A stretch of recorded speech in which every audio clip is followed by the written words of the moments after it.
McGregor area would absolutely, Riverside area would absolutely qualify.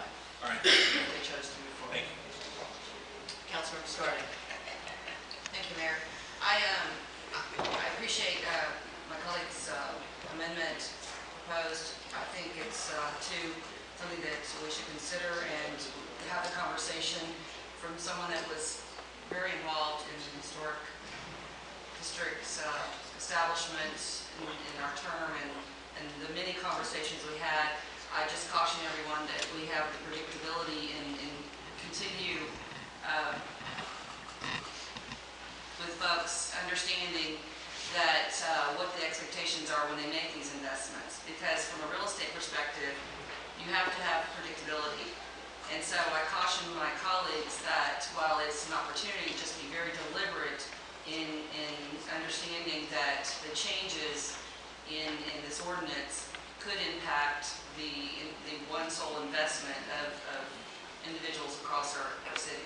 So I just want to make sure that everyone understands that I think it's a great starting place, and I don't see where this particular amendment would impact anyone's investment. However, I think that opening that up again to conversations, just understand that a lot of folks have invested in these areas, understanding that they're going to have a certain expectation of historic preservation. So I appreciate very much your amendment. Sorry, Councilmember, my panel hiccup there and everything, and it erased all of the speakers. I know Councilmember Robinson was on the list. Chair recognizes Councilmember Robinson. Thanks, Mayor. I really appreciate the dialogue here and the amendment that you brought up. I want to talk with you further about that. I know I was on the Planning Commission when the latest round of ordinances was changed, worked directly with Councilwoman Sue Lovell, and have been very involved and recently have just dusted off all those documents from my archive at home and brought them down to City Hall. So I'm looking at some of the language changes, some of what we really meant to do, I think architecturally, looking at our assets, but then also on the financial side, what it does to our tax base in terms of the revenue that it produces, some of the benefits that we have, I think broadly, using the terms quality of life, I think need to be weighed.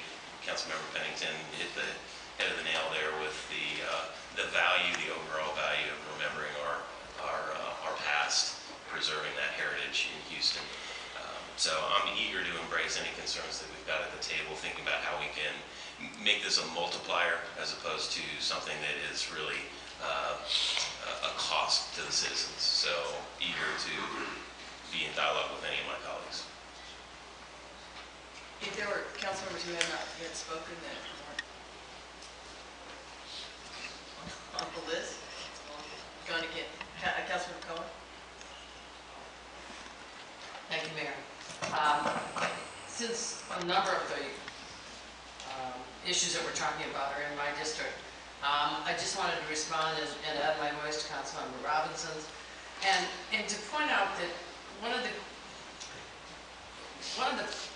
slaps we get for Houston is the fact that we don't maintain our history.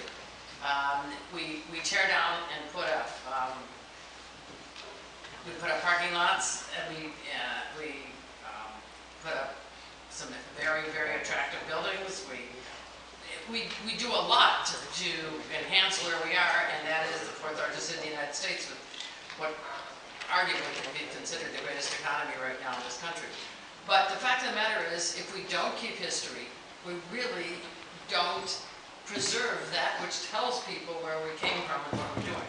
That said, if I'm not mistaken, Mayor, you get a tax benefit for 15 years, correct? After that, and then people sell the home or whatever, that's it.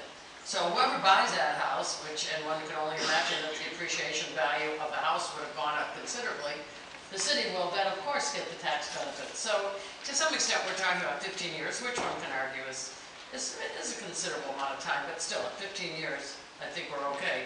Second part is, and your dear council member Davis, about everybody benefiting, I understand, but I don't think it would be prudent, particularly from a safety point of view, for people to be told that they have to open up their homes a couple of days a year.